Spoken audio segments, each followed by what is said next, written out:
Assalamualaikum warahmatullahi wabarakatuh. Bismillah, alhamdulillah, wassalatu wassalamu ala rasulillah wa ala alihi wa sahbihi wa mawalah wa la hawla wa la quwata illa billah amma ba'd. Tanggal 17 Agustus 1945 bertepatan dengan tanggal 9 Ramadan tahun 1364 Hijriah, hari Jumat Legi, bangsa Indonesia diwakili oleh Soekarno-Hatta menyampaikan kepada dunia proklamasi kemerdekaannya. Kenapa kita ingin merdeka? Bung Hatta pernah mengatakan di dalam tulisannya di Daulat Rakyat pada tahun 1924. Untuk apa kita merdeka?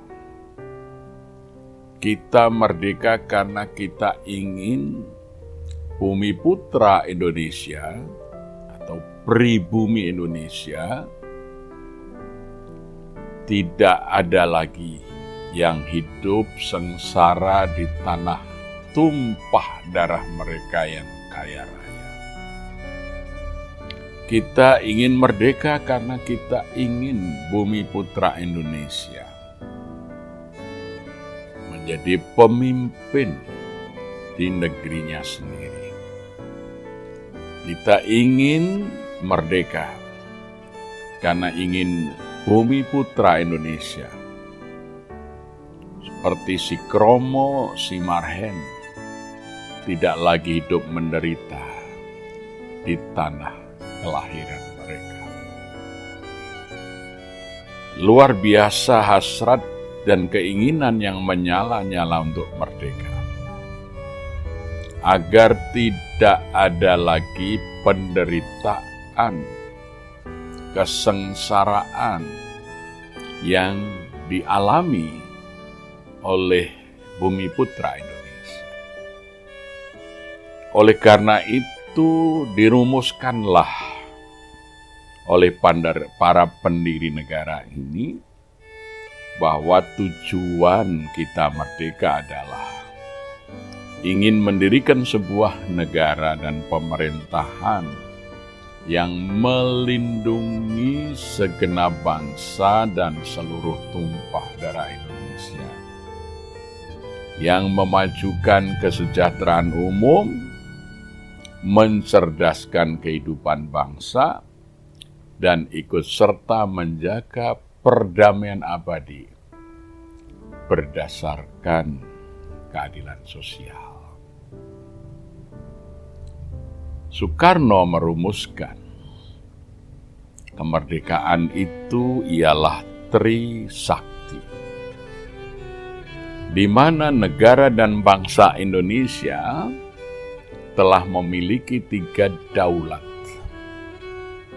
Yang pertama adalah daulat politik, tidak didikte oleh kemauan, kehendak, dan kepentingan asing. Yang kedua, daulat ekonomi, mandiri dan berdikari dalam bidang ekonomi. Dan yang ketiga adalah daulat budaya, berkepribadian Indonesia dalam kebudayaan.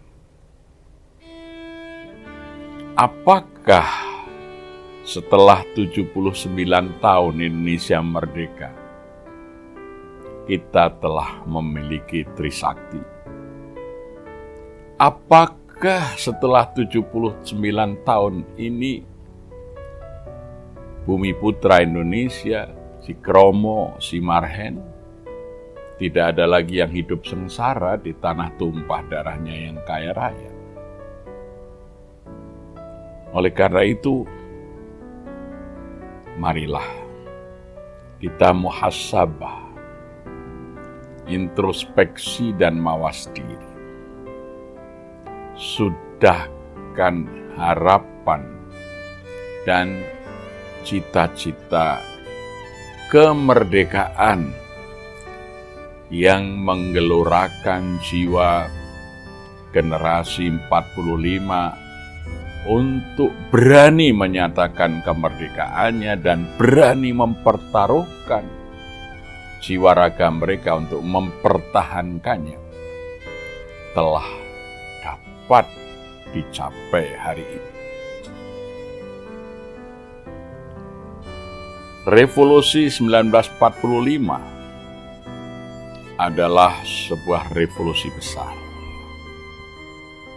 Yang pertama adalah revolusi mengganti negara sekuler di masa penjajahan menjadi negara berdasar ketuhanan yang Maha Esa.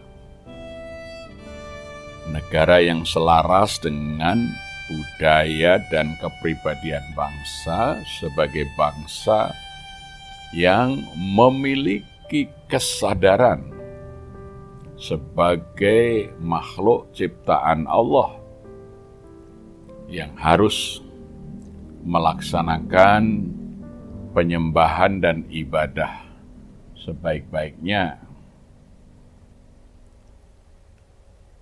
Yang kedua, kesadaran sebuah revolusi yang ingin merubah nasib Bumiputra, jangan sampai justru pemilik tanah air yang kaya raya ini hidup susah, sengsara, bahkan hanya menjadi buruh rendah di negaranya yang subur makmur, sementara orang-orang asing berlimpah ruah dengan mengeksploitasi kekayaan kita. Apakah Bumiputra Indonesia telah menjadi tuan di negerinya sendiri? Atau justru nasib Bumiputra yang digusur-gusur dari tanah kelahiran, tanah leluhur mereka, hanya sekedar untuk memberi karpet merah pada para investor yang berjiwa predator, yang ingin menangguk kekayaan sebesar-besarnya dari buminya Indonesia dengan mengkhianati nasib dan cita-cita kemerdekaan rakyat Indonesia. Hanya dengan memberikan sedikit persembahan bagi para penguasa yang atas nama rakyat disertai mengelola bumi air dan kekayaan yang terkandung di dalamnya. Sebagaimana mandat konstitusi pada pasal 33 ayat 1, bumi air dan kekayaan yang terkandung di dalamnya dikuasai oleh negara dan dimanfaatkan sebesar-besarnya untuk kemakmuran rakyat. Sudah semestinya rakyat melakukan audit melalui perwakilan-perwakilan mereka, terutama di Dewan Perwakilan Rakyat. Apakah bumi, air, dan kekayaan yang ada di dalamnya ini telah sebesar-besarnya untuk kemakmuran rakyat, atau justru dinikmati segelintir pemilik modal dan orang-orang yang memberikan karpet merah bagi kehadiran modal mereka di sini? Kemerdekaan yang dicapai dan dipertahankan dengan segala daya upaya, dengan pengorbanan air mata, derita, tangis, darah, dan bahkan nyawa para pahlawan kita, tidak boleh dibiarkan tidak sesuai dengan tujuan kemerdekaan itu. Jangan sampai mereka yang mengatasnamakan rakyat berkhianat atas mandat dan amanah penderitaan rakyat ini hanya karena ingin menikmati kekayaan dengan menjadi sekutu dari para penjajah, baik dari sisi ekonomi, apalagi politik dan budaya kita. Kita harus mewujudkan kemerdekaan dengan sesungguhnya. Oleh karena itu, rakyat harus memiliki keberanian untuk mengawasi pemerintahnya. Hanya di negara jajahan dan negara komunis saja pemerintah mengawasi rakyatnya. Tapi rakyat harus mengawasi kekuasaan, mengawasi pemerintahan. Jangan sampai pemerintah lalai dari mengemban amanat penderitaan rakyat ini. Cukup banyak sudah derita dan air mati rakyat setelah 79 tahun kita merdeka. Negeri ini sedang tidak baik-baik saja ketika mereka yang dipercaya oleh rakyat tidak memahami arah, tujuan, dan cita-cita para pendiri negara. Bahkan ada kecenderungan lalai daripada tugas untuk meraih kemerdekaan itu. Lalai daripada mandat rakyat untuk menciptakan cita-cita kemerdekaan menjadi kenyataan. Maka marilah 79 tahun Indonesia merdeka, kita kembalikan para pemimpin kita ini ke jalannya yang benar, jalannya revolusi Indonesia, revolusi yang berketuhanan yang Maha Esa, revolusi yang mengedepankan cita-cita kesejahteraan rakyat, revolusi yang mengedepankan demokrasi, bukan nepotisme, bukan kekuasaan di tangan segelintir pemodal.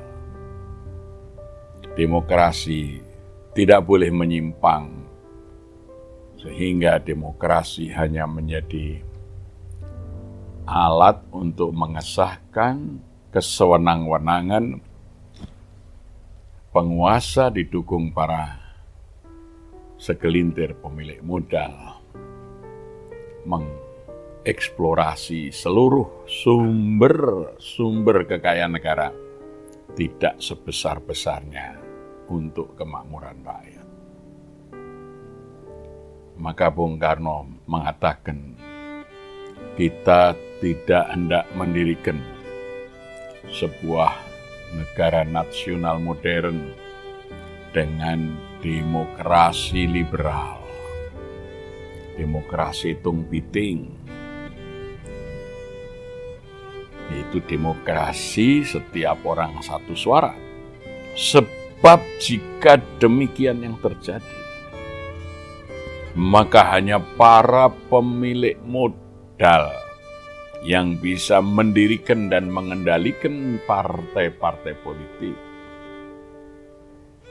Tokoh-tokoh kita nanti hanya bekerja sebagai buruh politik.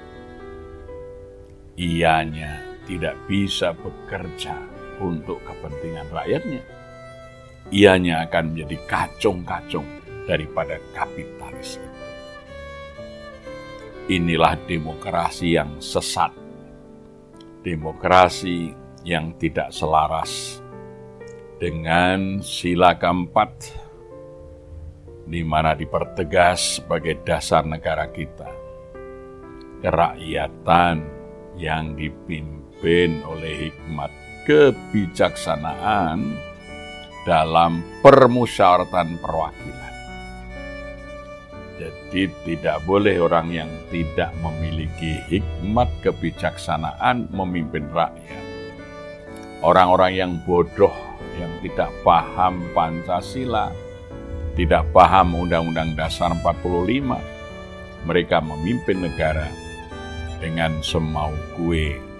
Hanya karena demokrasi formal, demokrasi elektoral, mereka dengan segala cara telah memenangkan pemilihan umum.